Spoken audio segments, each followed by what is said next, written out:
Do you ever feel like you don't fit in to the world? And I don't just mean you feel at odds with your friends and family, but that school didn't seem to work for you. And your corporate job, or whatever you might have done up to this point, has felt like you're out of place and you're a square peg in a round hole.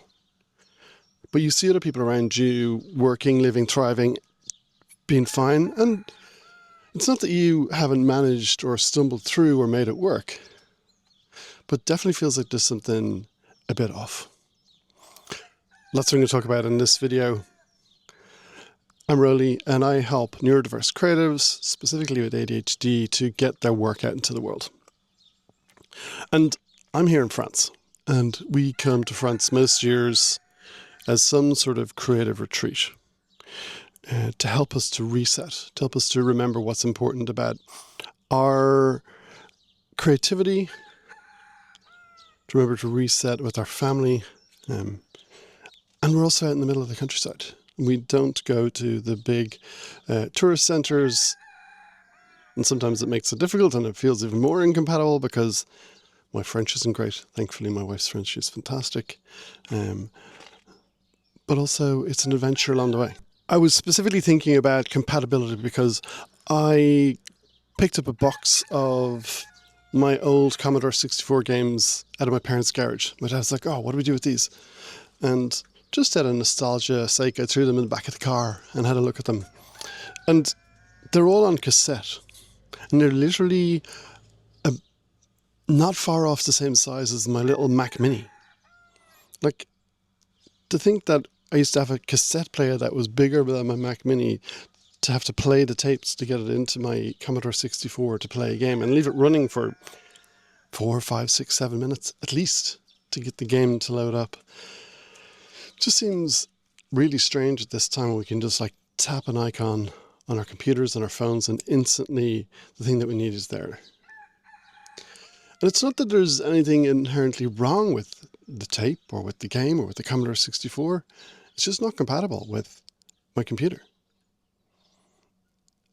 And I think that's sometimes what it feels like to be a neurodiverse creative walking through the world. We're creative, we see things differently, we bring a different energy, we bring a different form of thinking, we're able to solve problems in new and creative and interesting ways. And that's why we are really valuable in teams and in corporate settings.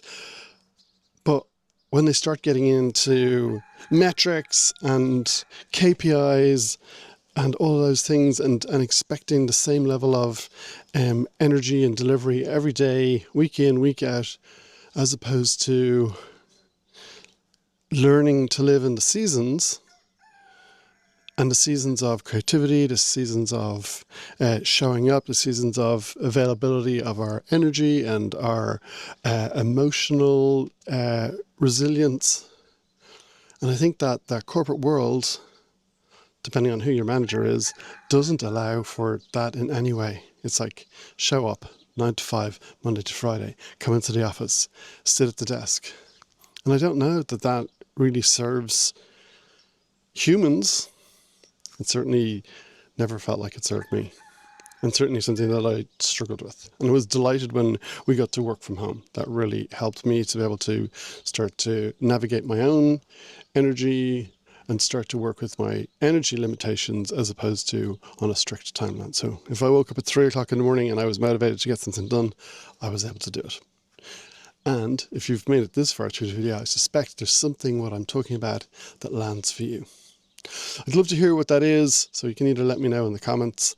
One of the things that we learn from coming to France every year is around that seasonality. Like, it's now mid-July, and we're starting to see things disappear from the shops, like strawberries. Like in Ireland, strawberries are available all year round. Now, they're only good for about 2 months of the year, June and July, but they're still available. They're irradiated and shipped in from Spain or Egypt or maybe further afield. But here in France, like, there was a big sign up in the supermarket, in the fresh veg section, seeing what was in season in July and August, to set an expectation about what was available, what was going to be on the shelves, what was going to be fresh.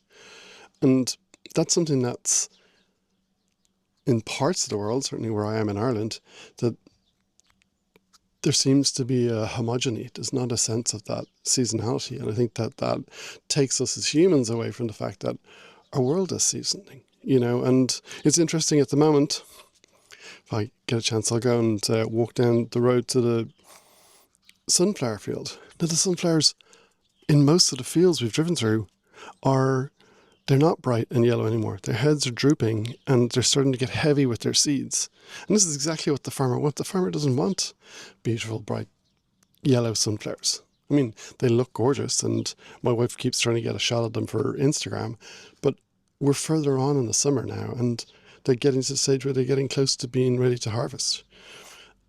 And it's not just about how they look, and it also is a reminder of the seasonality. And sometimes our energy and how we show up doesn't always look like that bright, fresh sunflower in the morning, like looking up at the sun.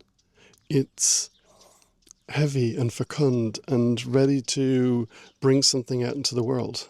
And I think we need to learn to be able to navigate that, to be able to negotiate that with ourselves and understand ourselves, but also figure out how that turns into us delivering something to the world. And those things take time. You're still here watching this video, so you know that something from concept to inception to the first drafts, the first ideas, maybe they stick around for weeks, months, even years before they fruit and bear and turn into something. And often where I see people getting stuck, it can be at any of those stages, but often where I see people getting stuck is they have created this beautiful thing, and then it's really hard for them to take that next step because there's so much more energy. And particularly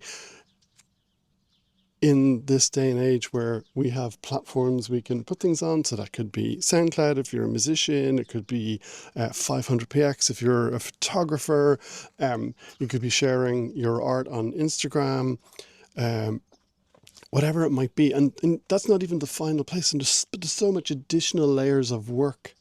And just the other day on a parallel play call, I was talking to Andy, and he was saying he's finished his song, he'd put it up on SoundCloud, he'd put it on a few other places.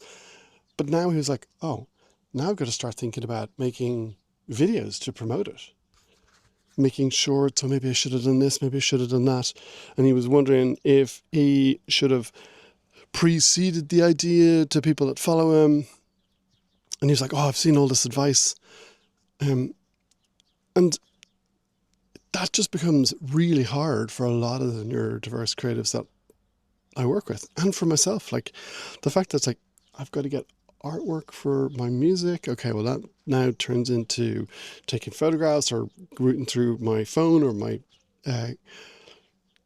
photo collection. What's it going to look like? What's the size of it?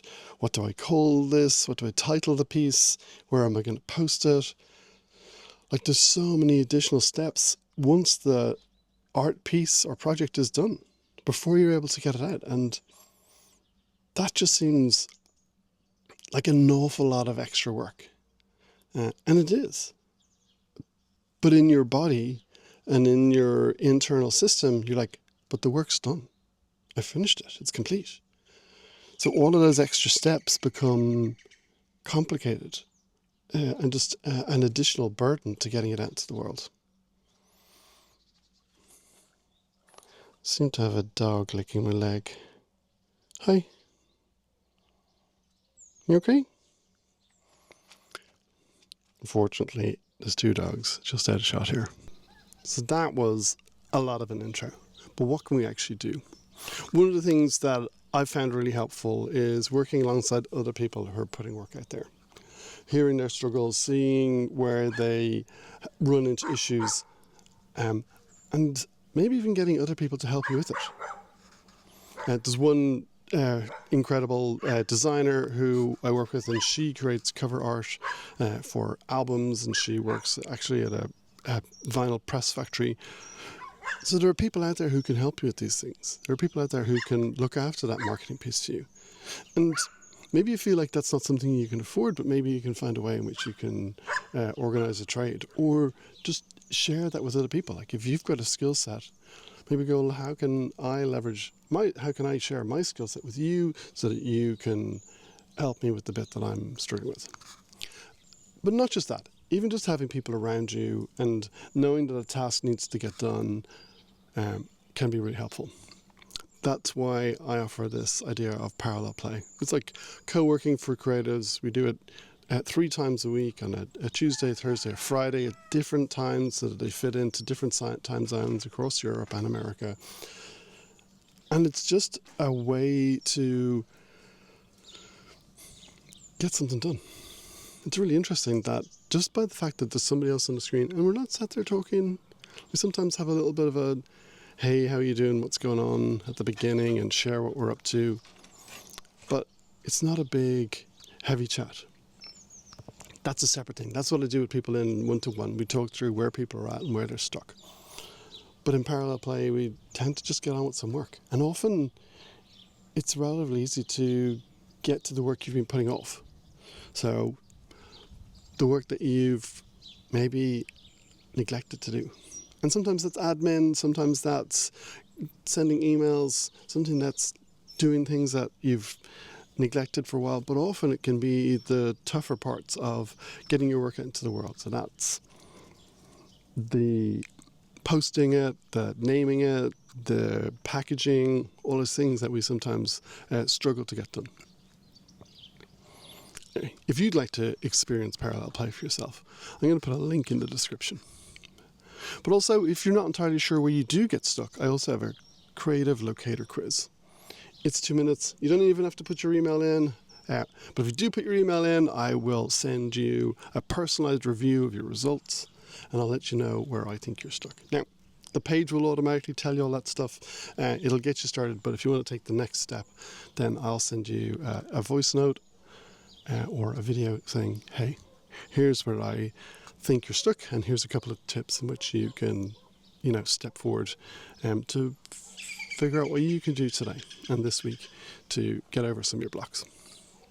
I'd love to help with that, and I'd love to hear from you. So let me know in the comments where you're stuck, or come and join us on Parallel Play and see what that looks like for you to get through things and to figure it out. Because this is just a way in which we're trying to create a compatible space so that you don't feel like you're left out.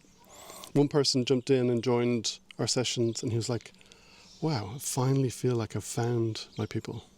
It was so thrilling to hear him say that, because it was just so nice to go, yeah, that's what I've been trying to tell people all the time. So if you want to come and try that out, please do.